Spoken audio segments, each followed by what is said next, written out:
Regresamos a Argumentos, seguimos conversando con el diputado Juan Carlos Alvarado. Diputado, le invito también a hacer un enlace con nuestra compañera Soriemi González. Ella también hacía una entrevista y pedía sus comentarios al presidente de Soluciones para Venezuela, Claudio Fermín, que a propósito también estuvieron de aniversario recientemente, y tiene también su visión como político, sociólogo, sobre todo el contexto político nacional e internacional. Vamos a escuchar.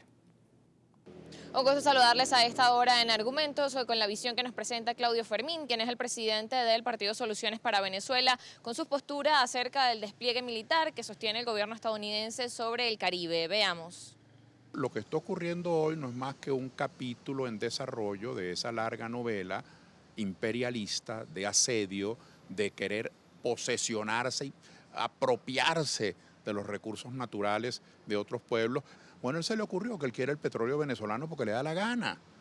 Esto es una agresión contra Venezuela. Todas estas prácticas terroristas de intimidación, de guerra psicológica, de siembra de la inestabilidad, de creación de una campaña sucia a nivel internacional que hace ver a Venezuela como un país productor, traficante de droga y donde el ejército venezolano son los grandes socios del tráfico de droga. Todo esto es una canallada y yo protesto en defensa de nuestros cadetes, de nuestros oficiales, de nuestras dignas Fuerzas Armadas. Y así como la industria de la droga puede comprar un militar en una alcabala, en un aeropuerto, a 2 militares, eso no quiere decir que los oficiales sean unos sinvergüenza. Pretende disminuir el prestigio de nuestras Fuerzas Armadas, pretende que los europeos, que los asiáticos, que los africanos, que mantienen embajadas en Venezuela. Aquí hay embajadas de países africanos, europeos y asiáticos. Y son embajadores que vinieron con las mejores intenciones de hacer acuerdos económicos con Venezuela, de crear empresas, de financiar proyectos. Y todo eso se ha venido abajo porque se ven limitados por el bloqueo que han impuesto 2 o 3 potencias encabezadas por los Estados Unidos, dirigidas por Trump. Es decir, esta medida no es solo contra Venezuela, esta medida es contra el libre comercio, esta medida es contra el no intervencionismo, esta medida es contra los esquemas modernos de la economía que van mucho más allá de la esclavitud, del autoritarismo, del control absoluto de los medios de producción en manos de un solo gobierno, de un solo poder imperial en el mundo. Protesto eso y llamo a la unidad nacional, llamo al entendimiento para que defendamos la soberanía. Claudio Fermín calificaba las acciones del gobierno estadounidense como una agresión hacia Venezuela. De igual forma, ha sido un llamado hacia la unidad y el entendimiento en el país. Con este reporte regresamos al estudio. Gracias, Soriemi González. Unidad del país también se une a Claudio Fermín al llamado que sacan los estudios del diputado Juan Carlos Alvarado. Momentos en los que se necesita esa unión frente a lo que han considerado desde el gobierno como un falso positivo para tratar de intervenir en nuestro país o intervenir en las políticas. Fíjense que vamos a revisar en la página web de Globovisión las últimas declaraciones que ofrecía Delcy Rodríguez. Es válido que un país luche contra el flagelo de las drogas, obviamente esa lucha antidrogas se aplaude, pero cuando vemos cifras como estas, por ejemplo, la cocaína del Pacífico sale en su mayoría y según los mismos informes de la DEA, desde Perú y Colombia hacia Estados Unidos y Europa.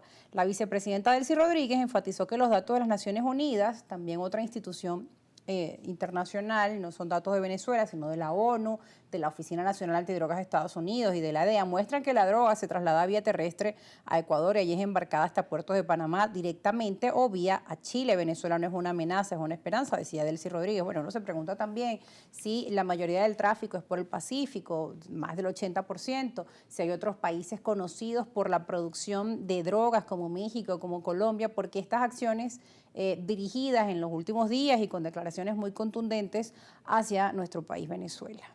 Sí, mira, yo creo que cuando observamos este tipo de análisis y estadísticas, decíamos al inicio del programa, yo formo parte del Parlamento Latinoamericano y Caribeño, de la Comisión de Seguridad y Lucha contra el Narcotráfico y el Terrorismo, y ahí hemos visto múltiples estudios y estadísticas en materia de narcotráfico, y te digo que en Venezuela no aparece ninguno de estos análisis que se presentan en cada una de estas sesiones de la comisión. Y tú debes preguntarte también, ¿no? Porque, bueno, fíjate, los traficantes, los traficantes. Pero al final, Estados Unidos no habla de los consumidores. Y el consumidor número 1 en el mundo es Estados Unidos. capturaron al capo colombiano fulano de tal. Capturaron al capo colombiano, mexicano, el Chapo Guzmán, al hijo del Chapo, a Zambada, etcétera. A varios capos, latinos en su mayoría, todos. ¿Por qué no hay una noticia que capturaron un capo, una red de microtráfico de distribución en los Estados Unidos? ¿Por qué no hay noticia de la incautación de toneladas de droga en los Estados Unidos? Porque uno tendría que preguntarse algo así como que fue primero el huevo o la gallina, en el sentido de que, bueno, o acabamos con los que la producen o con los que la consumen, o los que están en el medio que hacen que esto conecte para que pueda ocurrir, en este caso en los Estados Unidos. Bien, si tienes todos los estudios, perdón, que te indican que cerca del 90% de la droga que va a los Estados Unidos va por el Pacífico, ¿por qué no hay un accionar allí? ¿O hay complicidad? ¿O hay beneficios? ¿O hay cadena de corrupción dentro de lo que es el gobierno, inclusive de las fuerzas de seguridad de Estados Unidos, donde tú ves a la DEA, que son los supuestos policías del mundo en materia de droga, y tú no ves a la DEA dando un reporte oficial de la destrucción masiva de tantas toneladas de droga? ¿Qué pasa con esa droga?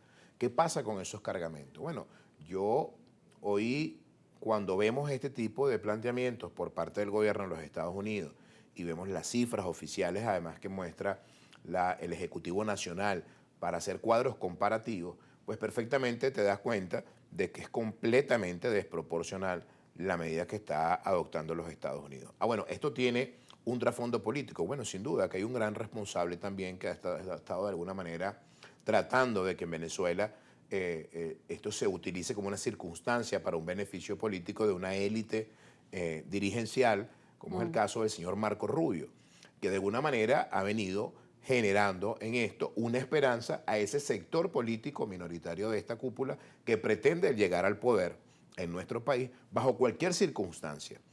No sin importarle cuál sea el mecanismo, no, ya lo que está importando es simplemente llegar como sea, matando a quien sea, acabando con quien sea, y así tengamos que entregar todos nuestros recursos. Pues obviamente, escuchando las reflexiones del doctor Claudio, vamos a lo que decíamos hace un rato, el punto de las coincidencias, la unidad nacional para la defensa de nuestro territorio, de nuestros recursos, pero sobre todo de cómo nosotros ejercer y accionar políticamente en nuestra Venezuela. Porque hace más de 200 años nuestro país decidió de manera definitiva ser libres, de ejercer democráticamente la posibilidad de que con el voto desde 1958 pudiéramos escoger nuestros gobernantes, y que COPEI además formó parte de manera coprotagónica de que se pudiera dar estabilidad a la institucionalidad del desarrollo democrático y sobre todo la alternabilidad del ejercicio en el poder. Bien, tenemos que ir a la pausa, ya está sonando ahí la campanita, al regreso volvemos con más de estas reflexiones de lo que es la soberanía y también del tema político nacional, que nos quedan también por acá otras preguntas. Pausa y ya regresamos.